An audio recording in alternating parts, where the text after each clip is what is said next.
17-year-old Maya Chun disappeared into a crowd of 50,000 protesters in downtown Chicago and was never seen again. Police found her backpack, phone, and shoes scattered across 3 city blocks. No blood, no witnesses, no leads. For 12 years, her case went cold in the Chicago PD files, until investigative journalist Marcus Williams discovered a flash drive that would expose everything. What was on that drive will make you question everything you thought you knew about power. December 13th, 2022. Marcus Williams was finishing his investigation into federal surveillance of peaceful protesters when he found the package waiting in his car. Not on his desk, not at his apartment door. Inside his locked vehicle in the secured parking garage of the Chicago Tribune, sitting on the driver's seat like it had been placed there by someone who wanted to send a very clear message. We can reach you anywhere. The package was unmarked, a plain padded envelope with no return address, no postmark, no identifying characteristics of any kind. Inside was a single encrypted flash drive and a handwritten note that made Marcus's blood run cold. Maya Chun deserves justice. Her family deserves the truth. The world deserves to know what Operation Nightfall really is. Marcus had been investigating Maya's case for 6 months as part of his broader story about government surveillance overreach. The 17-year-old activist had vanished during an immigration rights rally in 2010, leaving behind only scattered belongings and a family destroyed by unanswered questions. But Maya's disappearance wasn't random. It was part of a pattern that Marcus had been documenting across multiple cities and dozens of families. The flash drive required military-grade decryption that took his cybersecurity expert 3 days to crack. When the files finally opened, Marcus found himself staring at 847 classified documents spanning 14 years of the most sophisticated domestic surveillance operation in American history. Operation Nightfall. The program files revealed a systematic government initiative to identify and neutralize future domestic threats by targeting the teenage children of political activists. The methodology was chilling in its simplicity. Disappear the children during mass gatherings where chaos provided operational cover, then psychologically recondition them in classified facilities until they could be deployed as surveillance assets against their own communities. Maya Chun's file was 94 pages thick, documenting every stage of her transformation from teenage journalist to government monitor. The surveillance footage was the most damning evidence. Multiple camera angles showing federal agents coordinately extracting Maya from the crowd while her parents searched frantically just blocks away. But Maya wasn't dead. According to the files, she was alive, living in Washington, D.C. under the false identity Jennifer Walsh, working as a social media analyst whose job was monitoring the same progressive organizations her parents had once supported.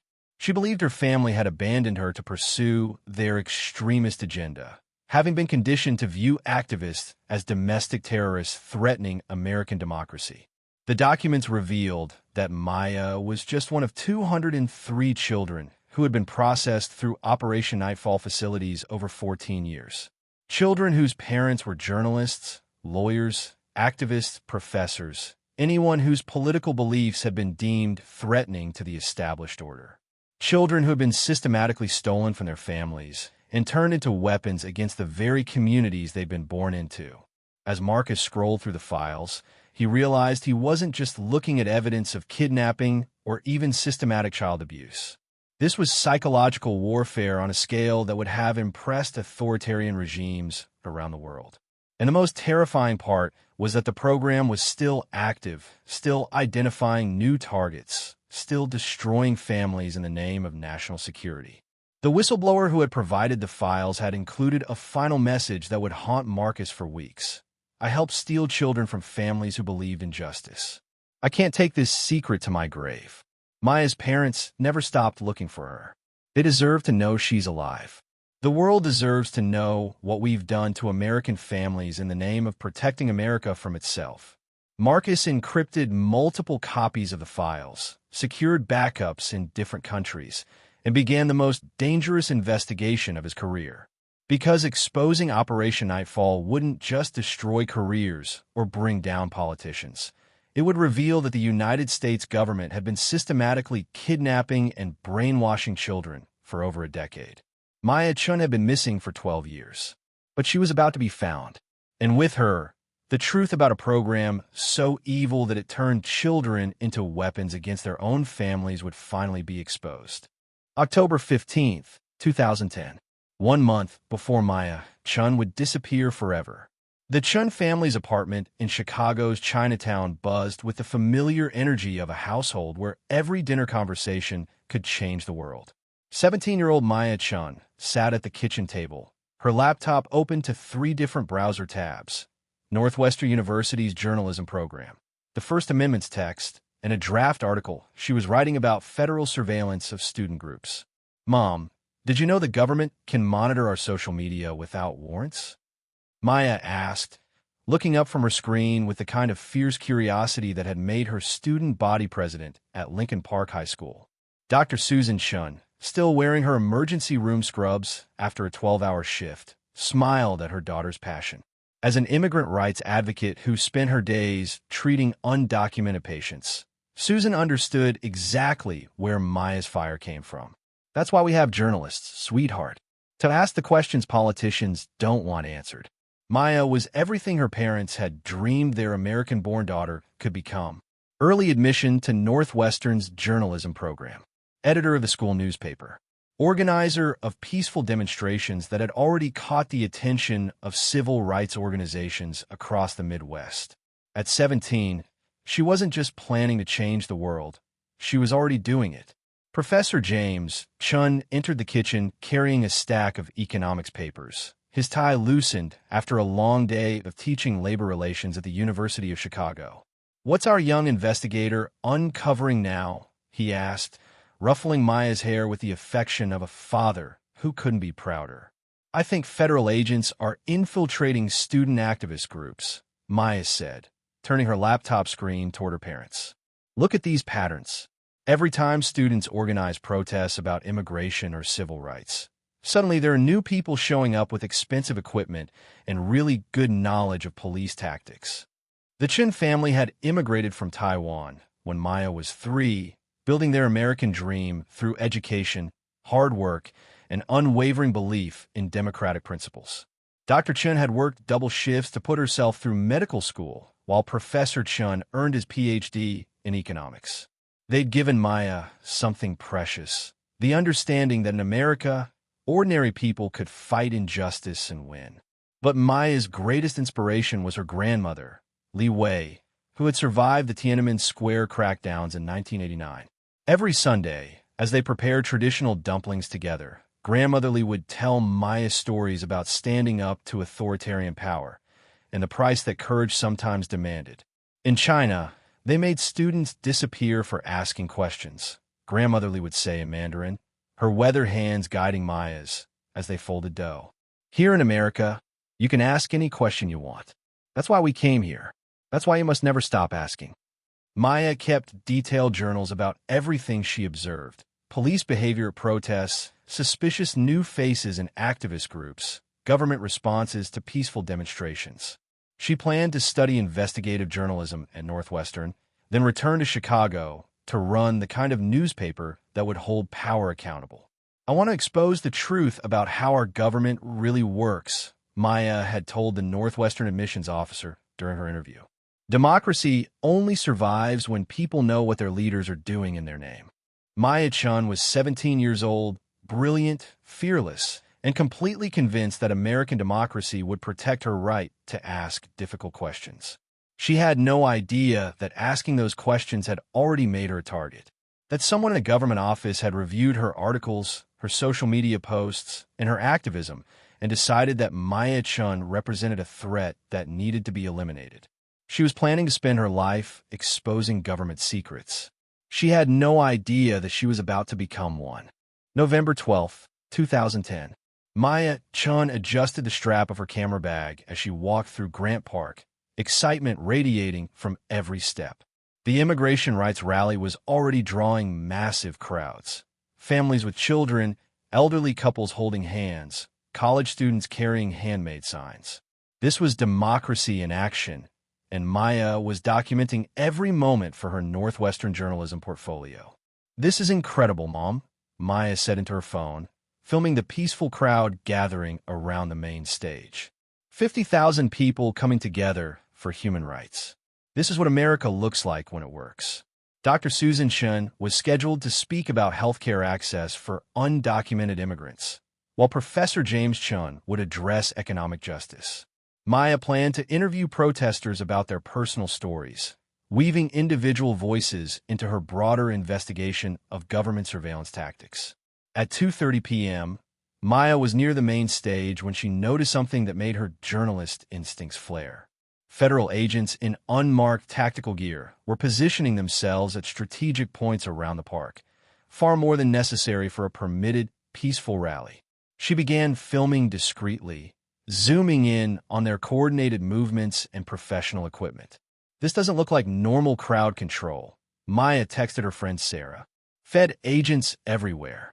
Something feels wrong." At 3:15 p.m., counter-protesters arrived in organized groups, carrying inflammatory signs designed to provoke confrontation. Maya immediately recognized this as a classic destabilization tactic she'd read about in her research on government infiltration of peaceful movements. She kept her camera rolling, documenting how the agitators seemed to know exactly where to position themselves for maximum disruption. The first projectile was thrown at 3:45 p.m., a bottle hurled from the counter-protest group toward families near the stage. But instead of arresting the person who threw it, federal agents immediately began deploying tear gas against the immigration rights protesters. Maya kept filming even as her eyes began burning. Through her camera viewfinder, she watched federal agents in full tactical gear emerge from unmarked vehicles with military precision. This wasn't crowd control. This was a coordinated operation that had been planned in advance. "Maya!" She heard her mother screaming somewhere behind her. "Maya, stay with us." But the crowd was surging in all directions, families running from the tear gas with children crying and elderly people struggling to escape. Maya tried to push back toward where she'd last seen her parents, but the human tide was stronger than her small frame could fight against. That's when she saw them approaching through the chaos. Two federal agents moving directly toward her with purpose and determination.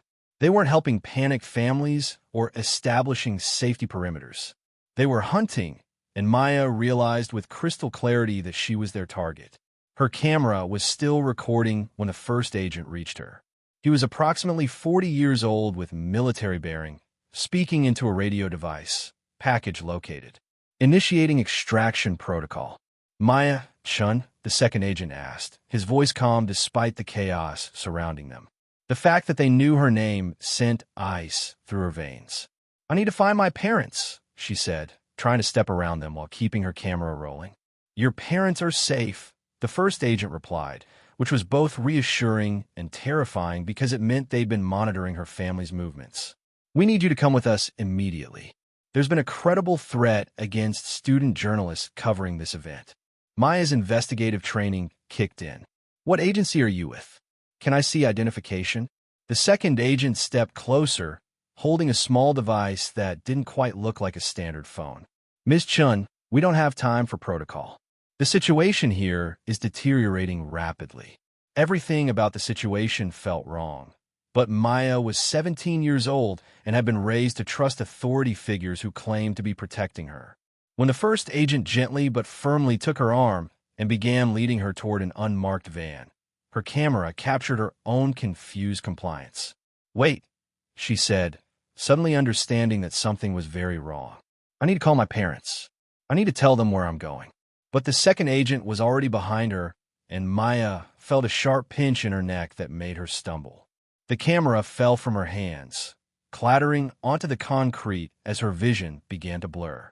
"Don't worry," the first agent said as they reached the van. "You'll see your family again soon." At 4:02 p.m., surveillance cameras captured an unmarked federal vehicle leaving Grant Park with government plates and tinted windows. Inside was a 17-year-old girl who had believed that documenting injustice would help create justice. Maya Chun had vanished into thin air, surrounded by 50,000 witnesses who were too busy running for their own safety to notice that a teenage journalist had just been disappeared by her own government. The hunt for Maya Chun was about to begin. But the people looking for her had no idea they were searching for someone who was already being systematically erased from existence. November 12, 2010. Dr. Susan Chun stood in the emergency room of Chicago General Hospital, still wearing her tear gas-stained clothes from the rally, frantically calling Maya's cell phone for the 20th time. Each unanswered ring felt like a knife twisting in her chest. Maya always answered her phone. Always. She was right behind us when the tear gas started. Professor James Chun told Detective Sarah Martinez, his voice shaking with barely controlled panic. We turned around and she was gone. Maya doesn't just disappear. Something happened to her. Detective Martinez had been working missing persons for 8 years, but she'd never seen a case quite like this one. A 17-year-old honor student vanishing from a crowd of 50,000 people without leaving a single witness. Maya's backpack had been found 6 blocks from Grant Park, her phone discovered in an alley 4 blocks away, and her shoes located on a completely different street, creating an impossible trail that made no logical sense. Detective, we need you to contact federal authorities, Dr. Chun demanded, her medical training keeping her focused despite her terror. There were federal agents at that rally, and they need to provide surveillance footage immediately. Martinez had already tried. The FBI claimed no agents were present at the immigration rights rally. The Department of Homeland Security said they had no record of any federal response to the Grant Park event. The DEA, ATF, and U.S. Marshals Service all provided identical responses. No involvement, no records, no assistance available. But Professor Chun had video footage on his phone, clearly showing federal agents in tactical gear coordinating crowd control operations. When Martinez requested this evidence be analyzed by the police department's digital forensics unit, she was told the equipment was temporarily out of service. Ma'am, I understand you're upset, Martinez told Dr. Chun, but teenagers sometimes get overwhelmed at big events and make impulsive decisions. Maya might have met someone, gotten confused about where to meet you, or simply decided to leave with friends. The detective's words hit Dr. Chun like a physical blow. Maya Chun is valedictorian of her class. She's been accepted to Northwestern University. She doesn't get confused about anything, and she would never abandon her family without explanation. By November 15th, the case had stalled completely. The Chicago Police Department surveillance footage from downtown cameras had mysteriously malfunctioned during the exact hours of the rally. Security cameras from nearby businesses had either been disabled or had their footage corrupted. Even the backup recording systems seemed to have failed simultaneously. When the Chun family hired private investigator Robert Kim, they discovered that Maya's case wasn't unique. Kim had worked 3 similar disappearances in the past 2 years, all teenage children of political activists, all vanishing during large public events, all leaving behind scattered personal belongings, but no witnesses. The pattern is too clean, Kim told the Chun family during a meeting at their apartment. Professional kidnappings don't usually leave scattered evidence like breadcrumbs. It's like someone wanted her belongings found in different locations to create confusion about which direction she went. The breakthrough came when Kim discovered that the rally's official permit had been processed through a federal liaison office that didn't appear in any government directory. The contact information led to disconnected phone numbers and addresses that turn out to be vacant lots. Whoever organized the federal response to that rally, Kim explained, they were operating outside normal law enforcement channels.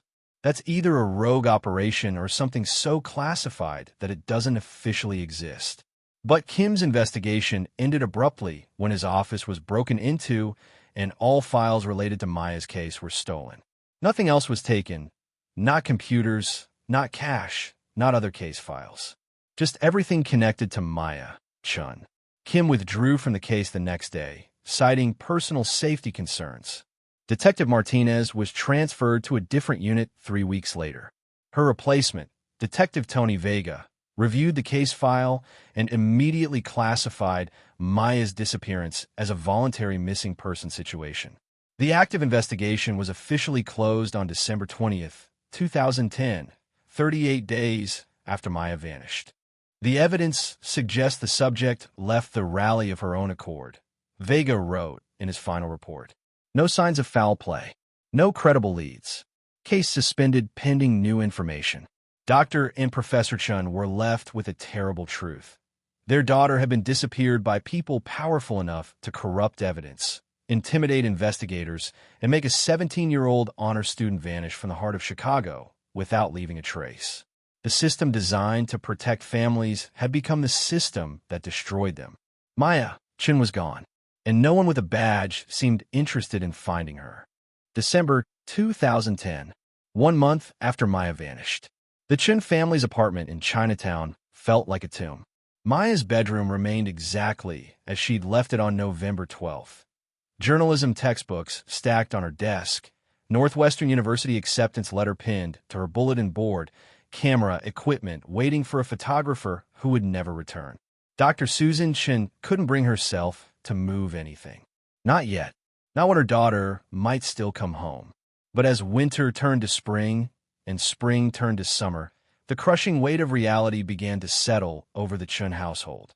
Maya wasn't coming home for dinner. She wasn't going to graduate with her class.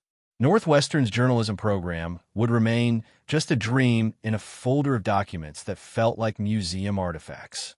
The first year was devastating. Dr. Chun took extended leave from the hospital, spending 14-hour days filing Freedom of Information Act requests that were systematically denied or heavily redacted. Professor James Chun continued teaching, but his colleagues noticed his research shifting from economics to documenting patterns of government surveillance and mysterious disappearances of activist children. By 2012, the Chicago Police Department had officially classified Maya's case as a cold file. Detective Vega's replacement inherited a folder containing hundreds of pages, but no viable leads. The federal agencies that had denied involvement continued maintaining their positions, despite video evidence that contradicted their official statements. But the Chun family discovered they weren't alone.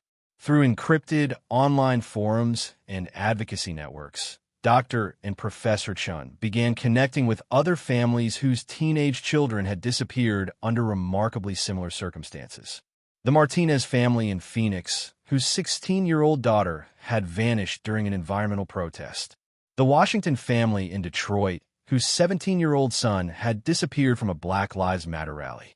The Patel family in Seattle, whose teenage daughter had gone missing during a climate march. In every case, the pattern was identical. Peaceful protests. Federal agents present, but officially denied. Teenagers from politically active families. Personal belongings scattered across multiple locations.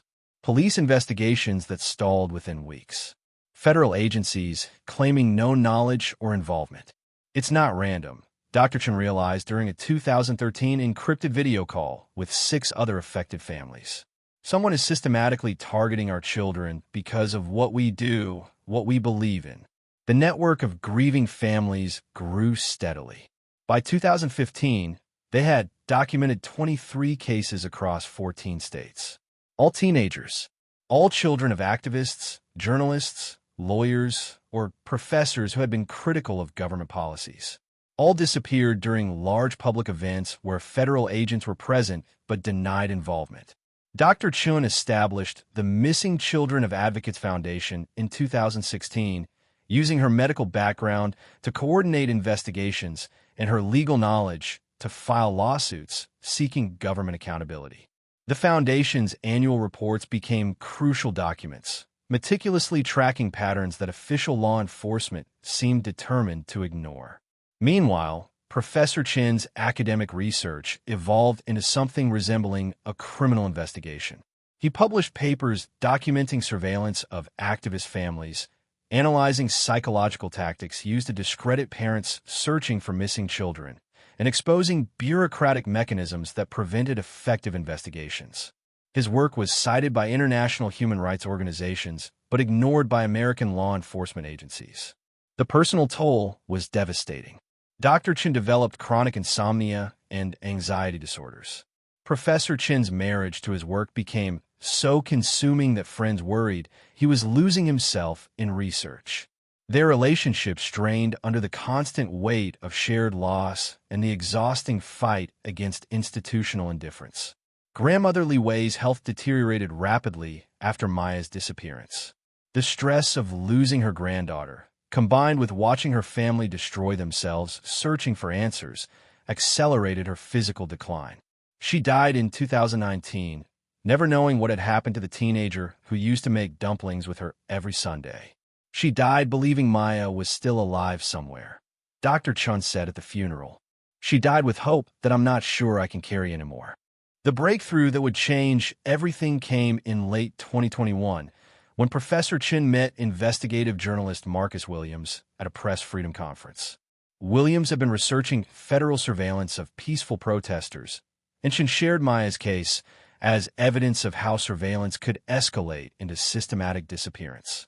"There's a pattern here," Williams told Chun after reviewing the Foundation's documentation. "Too many kids from activist families vanishing with identical circumstances. Someone with access to classified information needs to connect these dots."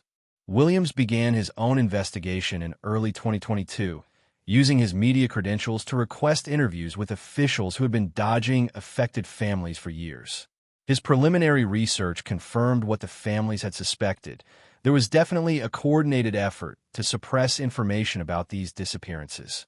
But what Williams didn't know was that someone inside the system had been watching his investigation, waiting for the right moment to provide evidence that would expose everything the families had suspected for over a decade. Someone whose conscience had been weighing on them since Maya Chun vanished into that crowd of 50,000 protesters 12 years earlier. The silence was about to be broken. December 13th, 2022. Marcus Williams had been investigating federal surveillance of peaceful protesters for 8 months when the encrypted message appeared in his secure communication system. The sender was identified only as Conscience, and the message was brief but chilling. "I have evidence about Operation Nightfall. Maya Chun and 202 other children. They're still doing it. Can you meet?" As an award-winning investigative journalist who had exposed FBI infiltration of civil rights groups, Marcus understood the significance of anonymous contact from inside the intelligence community. Most were conspiracy theorists or attention seekers. But something about this message felt different. The encryption was sophisticated, the reference to Maya Chun was specific, and the operational name, Nightfall, appeared in no public documents. The dead drop was arranged through a series of encrypted communications that took 2 weeks to coordinate. Marcus met his source in the parking garage of a Chicago medical center at 3 a.m. on December 13th. The man who emerged from the shadows was not what Marcus had expected. Late 50s, wearing hospital bracelet, moving with the careful deliberation of someone whose time was running out. "Terminal pancreatic cancer," the man explained, noting Marcus's glance at his medical wristband. 6 weeks, maybe 8. That's why I'm talking to you now. I can't take this secret to my grave." The man identified himself only as former federal employee and handed Marcus an encrypted flash drive containing 847 classified documents spanning 14 years of the most sophisticated domestic surveillance and child abduction program in American history. Operation Nightfall, the whistleblower explained, his voice barely above a whisper. Systematic targeting of activists' children to neutralize future threats before they could organize resistance. I helped design the psychological protocols. I helped select the targets. I helped destroy families in the name of protecting America from Americans.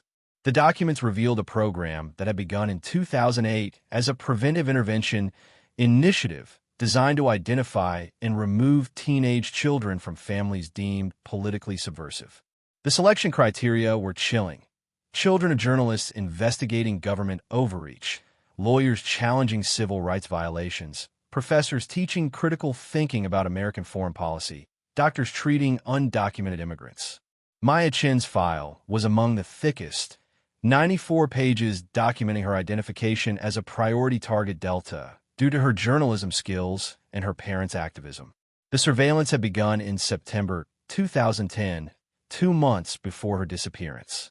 Federal agents had monitored her social media, infiltrated her student groups, and tracked her family's activities.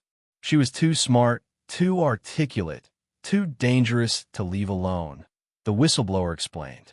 We knew she would follow in her parents' footsteps and become a powerful voice for government accountability. The decision was made to intervene before she could reach college and develop a national platform. The extraction protocol was documented in horrifying detail. Federal agents had used the immigration rally as operational cover, deploying tear gas to create chaos while systematically removing Maya from the crowd. The scattered belongings were deliberately placed to suggest she had fled in panic, rather than been professionally extracted. But Maya wasn't dead. According to the files, she was alive, living in Washington, D.C. under the fabricated identity Jennifer Walsh. For 12 years, she had been working as a social media analyst for a private contractor, monitoring the same progressive organizations her parents had once supported. She believed her family had abandoned her to pursue their extremist agenda, having been psychologically conditioned to view activists as domestic terrorists. The conditioning is sophisticated, the whistleblower explained. Memory suppression, false narrative implantation, systematic identity reconstruction. By the time we release them into their new lives, they genuinely believe their families rejected them for being patriotic Americans. The documents revealed that Maya was one of 203 children who had been processed through Operation Nightfall facilities between 2008 and 2022. Children who had been stolen from families and transformed into surveillance assets against their own communities. The program was still active, still identifying new targets, still destroying families in the name of national security. I watched Maya Chin's parents on the news for 12 years, the whistleblower said, tears streaming down his face. Watching them search for a daughter we had stolen and brainwashed. I helped create the program that turned their child into a weapon against everything they believed in. Marcus took possession of the flash drive, knowing it represented the most dangerous story of his career. Exposing Operation Nightfall would destroy careers, topple administrations, and reveal that the United States government had been systematically kidnapping and brainwashing children for over a decade. As the whistleblower disappeared into the pre-dawn darkness, Marcus realized he wasn't just holding evidence of crimes against humanity. He was holding the key to reuniting 203 families with children who had been stolen from them and convinced that their parents were enemies of America. Maya Chin was about to learn that everything she believed about her life was a lie. December 20th, 2022. Washington, D.C. Jennifer Walsh was reviewing social media monitoring reports in her Capitol Hill apartment when Marcus Williams knocked on her door. As a contractor analyzing progressive organizations, she wasn't expecting visitors, especially not a journalist holding photographs that made her world collapse. "Your name is Maya Chin," Marcus said gently, showing her a picture of a 17-year-old girl with long black hair, holding a camera. "You disappeared on November 12, 2010, during an immigration rights rally in Chicago." Jennifer stared at the photograph, feeling something shift inside her mind like earthquake fault lines. The girl looked familiar, but that was impossible. Jennifer Walsh had grown up in state custody after her activist parents abandoned her for their extremist causes. Marcus showed her classified documents, her own psychological evaluation from a facility called Liberty Ranch, progress reports tracking her democratic values realignment, surveillance footage of federal agents extracting her from Grant Park while her parents searched frantically. "This isn't real," Jennifer whispered, but memories were surfacing. A kitchen table covered with journalism books. An elderly woman speaking Mandarin while making dumplings. Parents who talked about justice and democracy not as abstract concepts but as family values.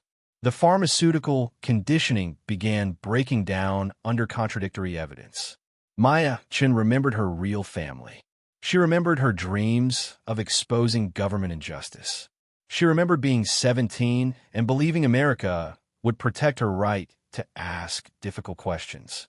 "They told me my parents were domestic terrorists," Maya said, her voice small and lost.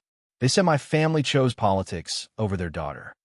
Marcus showed her 12 years of documentation, newspaper articles about her parents' search, the Missing Children of Advocates Foundation, annual vigils where hundreds gathered to remember her.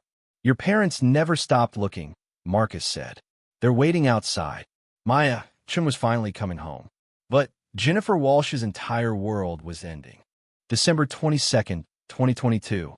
Marcus Williams published his Operation Nightfall expose simultaneously across 12 news organizations worldwide, ensuring no single government could suppress the story.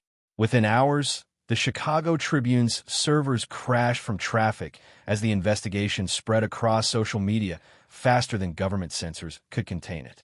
The headline read, "Stolen Children: How the U.S. government kidnapped and brainwashed 203 teenagers to silence their activist parents." By noon, CNN, BBC, and Al Jazeera were leading with the story.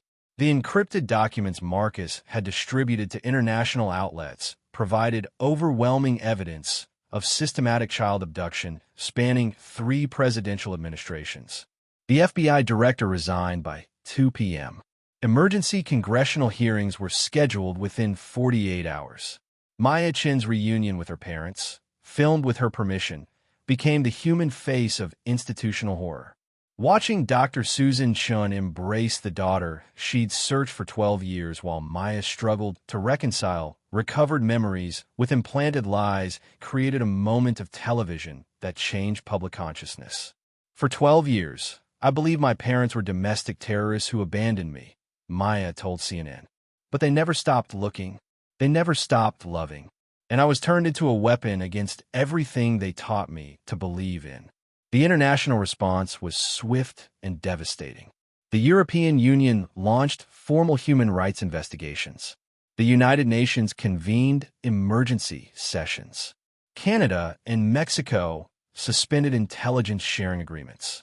China and Russia, delighting in American hypocrisy, demanded international criminal court proceedings. Within weeks, 47 federal officials and contractors were indicted. A special prosecutor was appointed. Class action lawsuits seeking $15 billion in damages were filed by affected families. But the most powerful victory was personal. Maya began intensive therapy to distinguish real memories from government conditioning. She returned to journalism, using her insider knowledge to locate other Operation Nightfall victims still living stolen lives. The Missing Children of Advocates Foundation, led by the Chun family, became an international model for protecting activist families. Dr. Chin testified before the World Court about government terrorism against American families. Yet questions remained. Intelligence sources suggested successor programs were already operational under different code names. 156 children were still missing, their families still searching. This story isn't over, Maya said during her first press conference as herself, not Jennifer Walsh. Operation Nightfall was exposed, but how many other programs are still stealing children from families who dare to demand justice? The truth about Maya Chun had shattered the silence.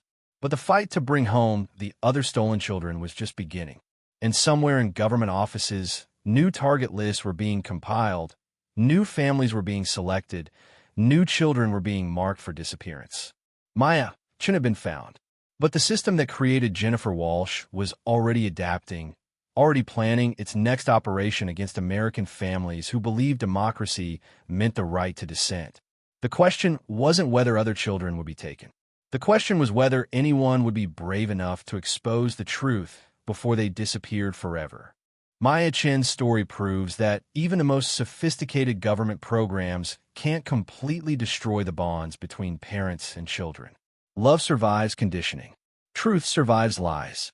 And families survive even the most systematic attempts to tear them apart.